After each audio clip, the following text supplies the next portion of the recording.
seja bem-vindo ao nosso programa de entrevistas. Hoje, eu aqui, Zé Saraiva, como sempre, aqui fazendo as vias aqui no lugar do meu amigo Moreira Serra. E hoje a gente vai trazer um assunto um pouco específico, né, dentro do sistema judiciário. E eu acho que interessa tanto à sociedade como também aos operadores do sistema e os advogados, as pessoas que militam dentro do judiciário. A gente vai falar um pouquinho sobre juizado especial, né? O que é um juizado especial, por que é especial. E para isso a gente trouxe o doutor José Ribamar Serra. Doutor José Ribamar Serra, seja bem-vindo, obrigado por aceitar o convite, para vir conversar com a gente. Fazia tempo que a gente não se encontrava, né? Bom dia, saudações, bom dia ao doutor Saraiva, ao doutor Moreira Serra e ao nosso colega Ted Anderson, né? Isso, que somos idealizadores do programa. Desse programa. Mudou daquele período lá que a gente lá, na entrevista com o Moreira. Para mim é uma honra voltar a essa casa para poder conversarmos sobre um assunto tão importante para toda a sociedade. Sim. O operador do direito, claro que mas a sociedade que também é a pessoa mais interessada nesse foco. Então eu estou à sua disposição. Doutor José Serra, o que é um juizado especial mesmo? O que é específico? Por que é especial? Por que é especial, né? Deixa eu fazer aqui um pouquinho do histórico. Em 1984 foi criada a lei do juizado informal de pequenas causas. Sim. Que era exatamente as pequenas causas são as causas menos complexas, não Sim. são menos importantes, porque todas as causas são importantes. E aí o nosso tribunal implantou esse sistema, que não era um sistema de jurisdição. Era uma jurisdição voluntária, se fazia a ocorrência, o autor fazia a reclamação e a parte com o reclamado ia lá. Se fizesse um acordo, aí se reduzia a termo e o juiz nomeava, homologava. E eu, inclusive, participei desse período como ainda estudante, mas já como acompanhante do reclamo, que geralmente a parte mais fraca vai ser advogado. Então, a defesa fica um pouco desequilibrada. E com a Constituição de 1988, aí veio a criação do juizado especial civil. O que é juizado especial civil? Como diz, especial. Sim. Especial por quê? Especial por quê? Porque trata das causas menos complexas. É a causa do cidadão. É o cidadão que comparece. Aquela coisa mais comum do dia a dia. Do dia a dia, mas não menos importante. A causa do juizado especial tem tanta importância como uma causa que chega ao Supremo Tribunal Federal. Porque às vezes a gente tem a impressão, as pessoas que... eu acho que essa é uma estratégia muito boa, porque é uma forma de atender a sociedade naquela coisa mais rápida, mais expedita, né, de uma maneira, uma estratégia da estrutura. Mas como é que é esse rito? Ele tem um rito diferenciado, por ele ser mais expedito, o ritual dele, o procedimento. Explique para a gente um pouquinho esse procedimento, tanto no sentido de como é que ele acontece, por exemplo, será que é uma tendência já ir para conciliação hoje? Porque houve também nesse período, eu lembro, o senhor está falando um pouco do histórico, eu lembro também que, inclusive, muita gente trouxe essa estrutura, o judiciário trouxe essa estrutura da conciliação. Também era uma forma, talvez, associada uma coisa à outra. Explique para a gente um pouquinho sobre esses procedimentos, o dia a dia, o andamento mesmo, como é que é essa abordagem? O procedimento é o que a gente chama de procedimento simplificado, tanto que os princípios que regem chama-se a oralidade, a simplicidade e a celeridade. Sim. O que é isso? É a causa que você tem que resolver em menor tempo possível. Por quê? Porque você levar uma causa de juizado para a justiça comum é muito complicado, porque o rito lá é mais pesado. Sim. E aqui não. Aqui é mais leve. O legislador se preocupou em tirar o cidadão com o seu problema menos complexo para resolver em pouco tempo. Sim. Qual é o rito? É o rito sumário. Como é que se começa um processo lá no juizado? Se é com a audiência de conciliação. Se for até 20 salário mínimo, o cidadão comparece pessoalmente, faz o termo, que é a reclamação dele, já se marca a primeira audiência de conciliação. E aí vai se tentar ele pode demandar ser um advogado? A lei 9.099 diz até 20 salário mínimo. Sim. Porque o teto, ou seja, o valor de alçada do juizado é até 40 salário mínimo. Sim. Até 20 salário mínimo, o cidadão pode pessoalmente, tem lá um setor com um servidor que atende reduzindo a termo, ou seja, registrando a sua reclamação. E ele já sai com o dia da audiência marcada e nesse dia tenta-se fazer a conciliação. Então essa seria a abordagem para uma pessoa comum para fazer, abordar esse juizado?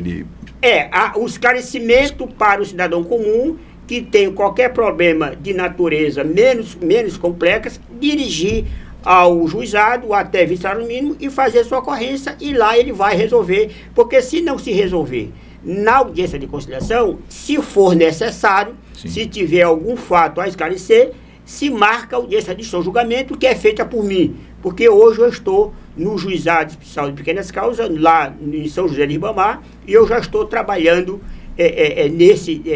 nessa esfera já há uns 4 anos. Eu cheguei aqui em outubro de 2020 e estou até hoje ainda no juizado. Então o caminho é esse: o cidadão até vice-salário mínimo, causa menos complexa, dirige, toma-se a termo, faz a conciliação, não houve a conciliação, faz a instrução e logo em seguida sai a sentença condenatória de imediato ali. Não, de imediato porque a sentença, como tem outros processos, a gente tem que fazer uma coisa bem feita, então sim, não dá para se dar em banca, ou seja, na hora. Sim. Mas questão de 2 ou 3 dias, lá no juizado de Ribamar, já sai a sentença.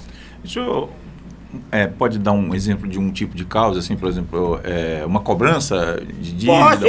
Inclusive eu tenho muita, as pessoas que fazem venda de porta em porta. Sim. Então, ele vendeu lá 10 mil reais, a pessoa só pagou 3, fica 7. Sim. E ele vai lá e faz reclamação, uma ação de cobrança, e a gente chama aquela outra pessoa para poder tentar fazer o acordo. E ele tem que levar alguns documentos para poder provar o mínimo daquele direito. Se não tiver algum documento, geralmente tem umas anotações, ele leva uma testemunha, 2, e a gente resolve. Então as audiências são assim, como o senhor está falando, elas são concentradas, ali todo mundo ali, partilhada? Concentrada é o seguinte, a lei diz que tem que fazer a audiência, a primeira de conciliação, e logo em seguida, se não tiver conciliação, pode fazer a audiência de seu julgamento. Mas também se pode fazer a audiência una, que é o que a gente chama de audiência concentrada. Faz-se a conciliação, não teve resultado, logo imediato passa para o magistrado fazer essa instrução. Mas a nova mesa diretora, o coordenador lá do juizado, ele partilhou, porque como você disse, e um dos princípios do juizado é a conciliação. O juizado prima pela conciliação. Então nós lutamos muito para resolver o problema na conciliação. Sim. Agora, lamentavelmente, as empresas do Brasil não têm o espírito de conciliar. E além da lei, o Código de Processo Civil, o 2015, trouxe como obrigatório a primeira audiência de conciliação. Sim. E pasme, ainda tem empresa, por meio de seus advogados, que peticiona dizendo que não tem interesse de acordo. É lamentável. É verdade, ainda é uma cultura ainda muito do litígio. É a cultura do litígio. Mas por que tem essa cultura do litígio? É porque a justiça brasileira, ela é barata. Sim. Para o empresário é muito mais fácil ele ir até as últimas consequências do que fazer uma audiência, um acordo na primeira audiência. Por quê? Porque as condenações, principalmente em termos de dano moral, são irrisórias, em razão do Poder Judiciário não reconhecer a relevância do dano causado à pessoa e dá uma indenização irrisória, e isso para o empresário é lucro, porque ele ganha em cima disso. Então ele não tem interesse de fazer um acordo na primeira audiência e fica protelando, e o direito do cidadão é que fica prejudicado. Então, essa condenação no primeiro grau do juizado, ela existe logo, ela não tem, ele fica protelando justamente por isso que não tem condenação? Como eu falei. O processo com o cidadão comum inicia com o termo de reclamação, a audiência de conciliação. Se não houver o acordo, aí vai-se para a instrução. E logo após a instrução sai a sentença condenatória de procedente ou improcedente. Sim. Mas, via de regra, é procedente. E aí ele pode recorrer para a turma recursal. E de 99% recorre. Mas até o juizado é a sentença condenatória ou de improcedência. Certo. E, assim, Tem as imposições de pagamento, assim, multa, honorário, como é que é essa parte dentro do processo, ou mesmo dentro do litígio lá do processual, como é que essa parte a gente chama de cumprimento de sentença, está lá no artigo 523. É quando a sentença transita em julgado. Ou no juizado, eu condenei uma empresa a pagar R$2.000 de dano moral. Ela não recorre, então transita em julgado. Aí a parte pede o cumprimento de sentença, que até 20 salário mínimo, ele vai pessoalmente e pede. Aí manda-se intimar a parte devedora para, no prazo de 15 dias úteis, pagar aquele valor. Certo. Se ele não pagar dentro de 15 dias, aí aplica-se mais a multa e honorários. Sim. Agora, eu acredito que no Maranhão, só o único juiz que atende não é ao meu sabor, mas é o sabor da lei, porque a lei lá no artigo 523 diz: se não for pago dentro de 15 dias de forma voluntária, será acrescido multa e honorários. Sim. E aí, por que muitas pessoas dizem que no juizado não cabe honorário? Não cabe honorário no processo de conhecimento, na sentença condenatória, lá no artigo 55, que inclusive lá faz uma ressalva: na litigância de má-fé, o litigante, no caso o autor, ou réu, ele é condenado em litigância de má-fé. Sim. E aí nós temos, o legislador de 2015 não fez nenhuma ressalva, exceto em juizado. Sim. E nós temos um outro dispositivo legal, que é a súmula 517 do STJ, que diz que no cumprimento de sentença, se não houver o pagamento voluntário no prazo de 15 dias, cabe honorários e multa de 10%. Então eu obedeço simplesmente o Código de Processo Civil, no artigo 23, a súmula 517, em obediência ao artigo 927, que chama-se de precedente. Sim. Que lá diz: juiz e tribunais observarão, aí diz, tá, os seus precedentes. E a súmula 517 é precedente. Porque se eu não cumprir, sim, eu estou passivo de uma reclamação no STJ, que eu sou, lá no STJ, numa reclamação, a parte requerida. E se a reclamação for julgada procedente, eu vou pagar honorários para o advogado. Então, eu aplico a lei, mas eu acredito que no Maranhão, o único juiz que manda pagar, sim, sou eu. E eu até agora não recebi nenhuma impugnação, sim, dizendo que não cabe. E o quantitativo dessas audiências é um número bem grande. A gente estava conversando aqui nós dois anteriormente e estava me falando na questão de que é trabalhoso, né? Porque tem um quantitativo ali, tem um dia a dia ali, um cotidiano, é grande esse número. E eu te pergunto isso também pela questão da economia do país, muitas das vezes, que essas oscilações aí geram um problema de uma empresa com um consumidor, ou com alguém, como tu deste o exemplo no início, que deixou de pagar uma dívida, né? Um contrato que não foi acordado. É um número bem grande, né? A nossa demanda é muito grande. Nós temos em média 200, 220 de reclamação por mês. Então é muito, isso num juizado. Sim. Num juizado é muito grande. Por quê? Porque são reclamações de todas as ordens. Sim. E, lamentavelmente, o cidadão só vai ao juizado porque o empresário fere o direito dele. Sim. Então ele vai lá e reclama. Então nós temos audiência todos os dias pela manhã e nós temos, no meu caso, eu julgo todos os dias à tarde. E uma grande notícia que eu tenho que dar para a sociedade, que eu cheguei lá nesse juizado ano passado, encontrei uma situação muito delicada, mas hoje eu estou julgando o processo do dia. Sim. Então eu faço a audiência de manhã e julgo à tarde. Só não julguei os de hoje porque eu vim para cá. E uma coisa, doutor Serra, em relação, por exemplo, assim, um advogado novo que está chegando, esse entendimento, eu acho que por isso uma das coisas que nós conversamos, de dar essa visão para quem está chegando, principalmente para o advogado novo ou mesmo para a sociedade, deve fazer essa abordagem ao juizado especial, né? Entender o que é isso, como é que é, como chegar. Quais seriam, por exemplo, as orientações que tu colocarias para quem está nos ouvindo, no sentido assim, por exemplo, eu posso ir lá sem advogado, chegar lá, como tu falaste, eu acho que pelo visto já a colocação, porque a gente assiste muito em filme às vezes, né? O cara diz assim, não, eu quero me representar, né? Até que nível ele pode se representar? Explica um pouquinho. Como eu já expliquei anteriormente, no juizado, até vice-salário mínimo não precisa de advogado. Sim. Não é obrigatório. Sim. Agora, acima de 20, alguma coisa, a assistência obrigatória. Sim. Quanto ao advogado novo, ele vai como advogado de alguma parte. Ou dentro do limite que não precisa de advogado, ou dentro do limite que precisa. E lá ele vai ser o advogado que vai defender os direitos do constituinte dele. Eu acredito que ele tem que ter um conhecimento mínimo do procedimento juizado da Lei 9.099, que é um procedimento simplificado, da oralidade, da conciliação. O problema é que também, com todas as vênias dos nossos advogados e nossas advogadas, tem muitos advogados que ainda resistem à conciliação. Então, me parece que eles estão ainda muito presos ao litígio, e que não é a via do juizado. A via do juizado busca sempre, em todo e qualquer momento, a conciliação. Agora, tu estás falando uma coisa e eu me reportei aqui a questão. Quando tu está colocando a questão do litígio, às vezes ele vai para isso com essa visão numa questão de tentar reduzir o valor, negociar alguma coisa. Por isso que muitas das vezes ele não quer fazer aquela conciliação ali, é uma negociação. Tem uma visão um pouco disso assim também? A conciliação, primeiro começa pela conciliadora, que é uma servidora preparada para poder fazer essa intermediação. Para conduzir entre as pessoas, explica qual é a finalidade, qual o objetivo, qual a vantagem da conciliação. Não conseguindo, vai para o juiz, que é o magistrado.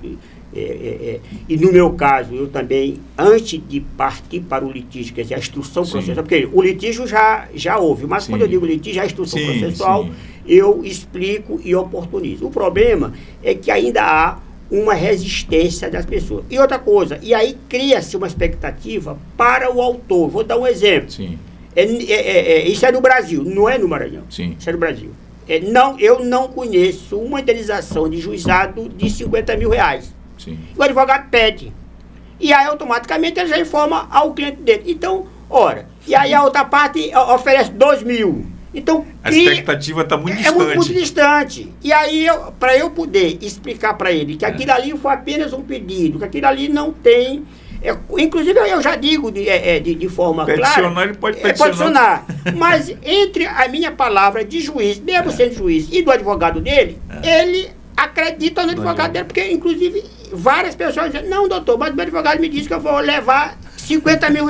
Então, eu, aproveitando esse programa, que é um canal dos advogados, que tenha uma razoabilidade do seu pedido, até porque nós sabemos qual é o critério de dano moral, qual o valor. Quer dizer, já se tem uma tarifação de dano moral. Eu cheguei, inclusive, lá no juizado e encontrava dano moral de R$1.000, de R$500. Então, isso não é dano moral. Isso é dano imoral. E eu comecei a corrigir os valores, porque o artigo 944 do Código Civil nos dá o parâmetro. A indenização é pela extensão da dor. Então, você, diante de um caso concreto, que você vai saber quantificar, que é difícil. Mas eu posso dar um exemplo. Eu tenho um processo de uma pessoa que teve simplesmente o nome negativado. De forma indevida. Tem que ser reparado.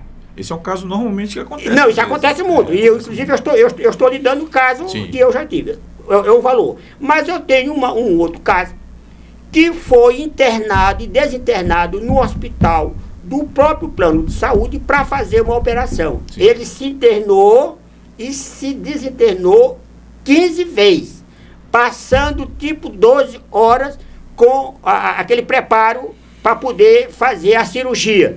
E não fez. Então, qual é o valor que eu devo quantificar maior? É o de uma simples negativação ou de uma pessoa que passou 15 vezes internada e desinternada para se operar e não se operou? Situação com um risco muito maior até. Não só o risco, mas a aflição, o abalo psicológico e outra coisa, e a própria enfermidade que é muito maior. Então, o artigo 944 me diz isso.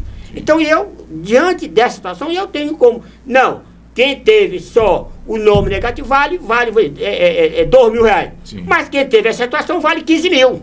Quer dizer, eu estou dando um exemplo. E eu tive caso dessa natureza. Então, cada caso é um caso e o juiz tem que fazer essa medição de valor.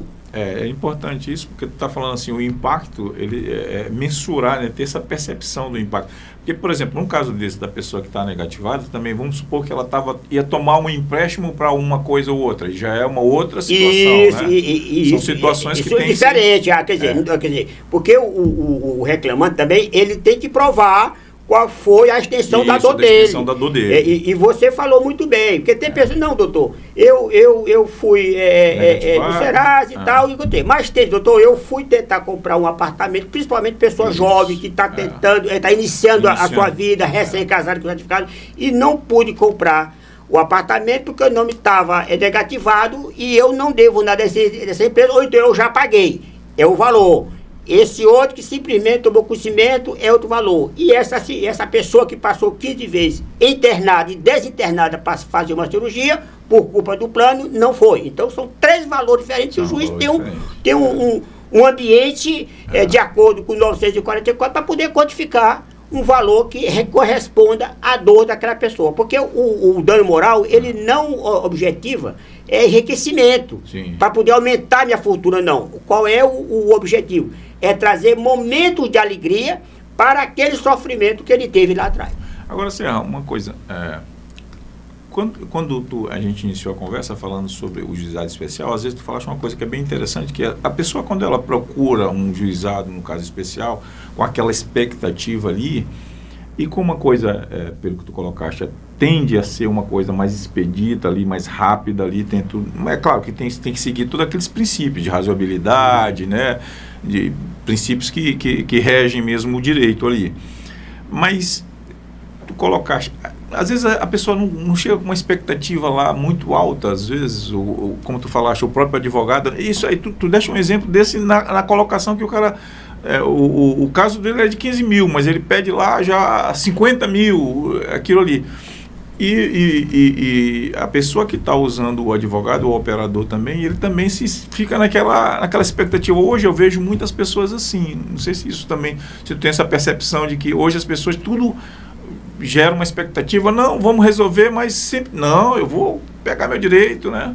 E aí, o que tu falaste, isso eu convivo quase diariamente, porque essa resistência do valor de um acordo, dependendo do caso, há uma resistência tanto da parte ser advogado com a parte com o advogado. Eu te dei exemplo dos 50 mil. E cabe ao juiz explicar para a pessoa, olha, a indenização não é para você tirar um proveito econômico, é para reparar uma dor que você tem. E isso é muito difícil. Por quê? Porque é lógico que eu reconheço que há muitas ofensas, mas todo mundo acha que tudo é dano moral e nem tudo é dano moral. E quando a pessoa fala em dano moral, ele já tem aquela percepção, não é da reparação da dor, mas é tirar algum valor, algum lucro, vamos dizer assim. E não é esse o objetivo.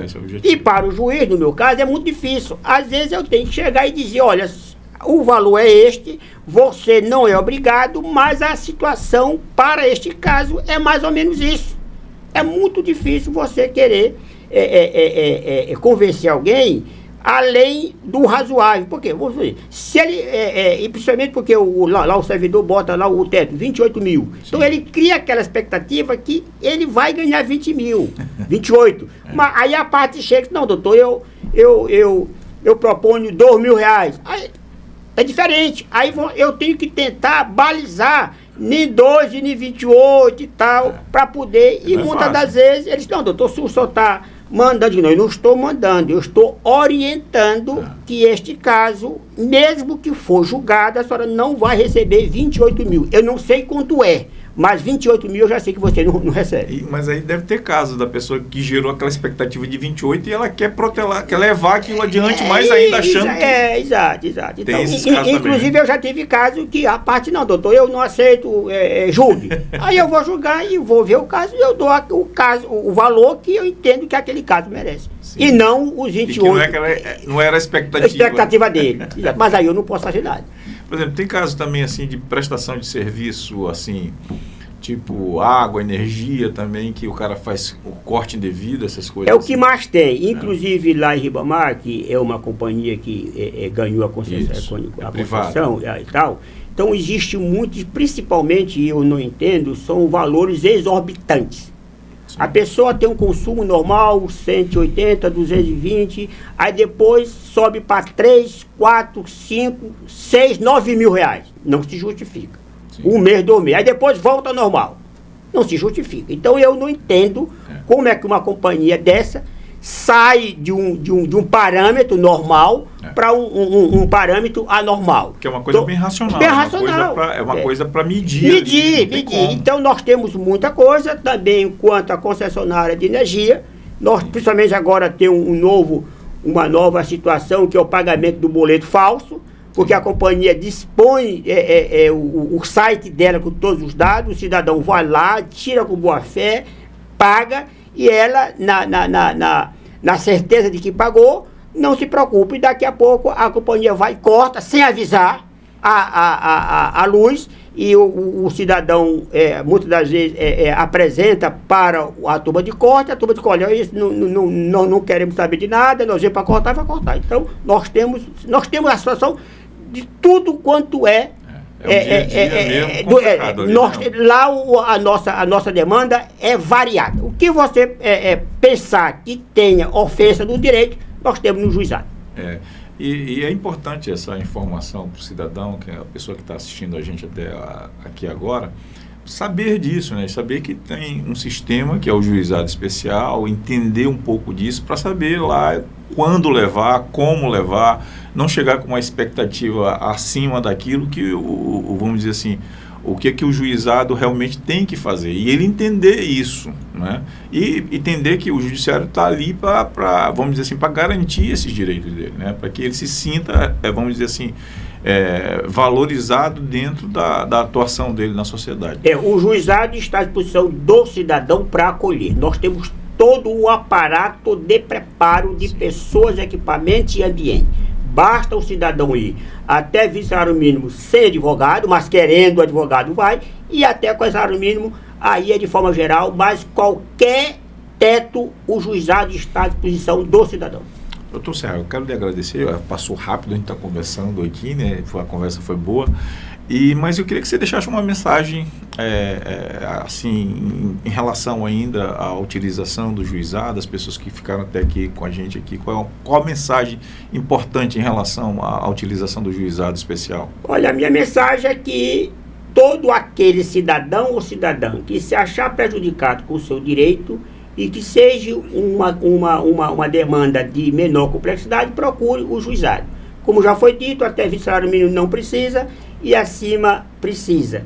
O juizado está de portas abertas de segunda a sexta, das 8 às 18 horas, à disposição do cidadão, da cidadã. Eu estou lá todos os dias. Então, procure o juizado. E agora eu primo pela consciência da conciliação.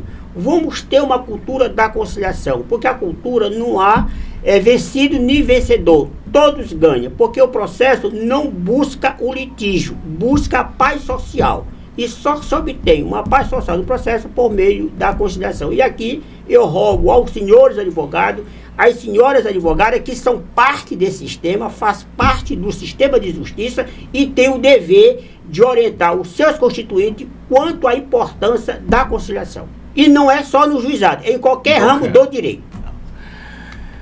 Bom, a gente espera ter levado mais informação para você. Muito obrigado a você que ficou até aqui com a gente aqui. E numa próxima a gente volta. Um abração.